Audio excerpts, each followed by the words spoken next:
আজকাল শিশুদের মধ্যে ক্যালসিয়ামের ঘাটতি দেখা দিচ্ছে, যা হাইপোক্যালসেমিয়া নামেও পরিচিত। তা কিভাবে চিনতে হয় সে সম্পর্কে আজ আমরা আলোচনা করব।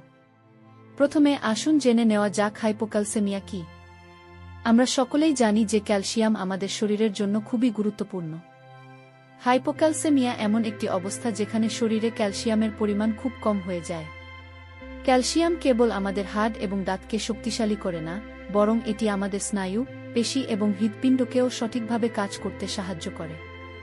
যদি কোনো শিশুর শরীরে পর্যাপ্ত ক্যালসিয়াম না থাকে, তাহলে তারা গুরুতর অসুস্থ হয়ে পড়তে পারে। যদি এই সমস্যার সময়মতো চিকিৎসা না করা হয়, তাহলে ভবিষ্যতে শিশুর হাড় এবং স্নায়ু সংক্রান্ত সমস্যা দেখা দিতে পারে।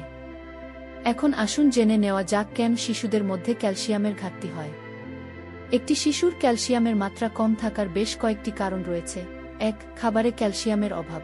যদি কোনো শিশু সঠিক পুষ্টি না পায়, তাহলে তাদের ক্যালসিয়ামের মাত্রা কমে যেতে পারে। বাচ্চাদের গুঁড়ো দুধের ফর্মুলা বা বাড়িতে খুব পাতলা দুধ দিলে ক্যালসিয়ামের মাত্রা কমে যেতে পারে। এছাড়াও ১ বছরের কম বয়সী শিশুকে গরুর দুধ, ছাগলের দুধ বা অন্য কোনো প্রাণীর দুধ দিলে ক্যালসিয়ামের ঘাটতি হতে পারে। শিশুদের জন্য সবচেয়ে ভালো দুধ হল মায়ের দুধ, তারপরে বাণিজ্যিকভাবে উপলব্ধ বেবি ফর্মুলা, কারণ এতে সঠিক পরিমাণে ক্যালসিয়াম এবং অন্যান্য প্রয়োজনীয় পুষ্টি থাকে। ২. ভিটামিন ডি এর অভাব। ক্যালসিয়াম সঠিকভাবে শোষণের জন্য শরীরে ভিটামিন ডি এর প্রয়োজন। বেবি ফর্মুলাতে ইতিমধ্যেই ভিটামিন ডি থাকে, কিন্তু যেসব শিশু শুধুমাত্র বুকের দুধ খায় তাদের ডাক্তারের পরামর্শ অনুযায়ী অতিরিক্ত ভিটামিন ডি সাপ্লিমেন্টের প্রয়োজন হতে পারে। ৩. হরমোনের ভারসাম্যহীনতা। আমাদের শরীরে প্যারাথাইরয়েড এবং ক্যালসিটোনিন নামক কিছু হরমোন রয়েছে, যা ক্যালসিয়ামের মাত্রা নিয়ন্ত্রণ করে। যদি শরীর এই হরমোনগুলির কম উৎপাদন করে, তাহলে ক্যালসিয়ামের মাত্রাও কমে যেতে পারে। ৪. কিছু নির্দিষ্ট চিকিৎসাগত অবস্থা। কিছু নবজাতকের ক্ষেত্রে নবজাতক হাইপোক্যালসেমিয়া নামক একটি রোগ দেখা দিতে পারে, যার ফলে ক্যালসিয়ামের মাত্রা কমে যায়।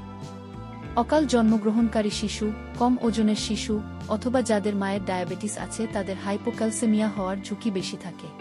এখন আসুন শিশুদের মধ্যে ক্যালসিয়ামের ঘাটতির লক্ষণগুলি দেখি। যদি কোনো শিশুর ক্যালসিয়ামের মাত্রা কম থাকে, তাহলে তারা খুব খিটখিটে বা অস্থির হতে পারে, দুধ খাওয়ার পর বমি করতে পারে অথবা সঠিকভাবে দুধ খাওয়ার পর অস্বীকৃতি জানাতে পারে, দুর্বল বা ক্লান্ত মনে হতে পারে, ধীর এবং অস্বাভাবিকভাবে শান্ত দেখাতে পারে, হাত ও পায়ে কাঁপুনি বা কাঁপুনি অনুভব করতে পারে, গুরুতর ক্ষেত্রে খিঁচুনি হতে পারে। দীর্ঘমেয়াদী ক্যালসিয়ামের ঘাটতিতে ভোগা কিছু শিশুর রিকেটস নামক একটি রোগও হতে পারে, যেখানে তাদের হাত দুর্বল এবং নরম হয়ে যায়। তাহলে শিশুদের ক্যালসিয়ামের ঘাটতি রোধ করার জন্য আমরা কি করতে পারি?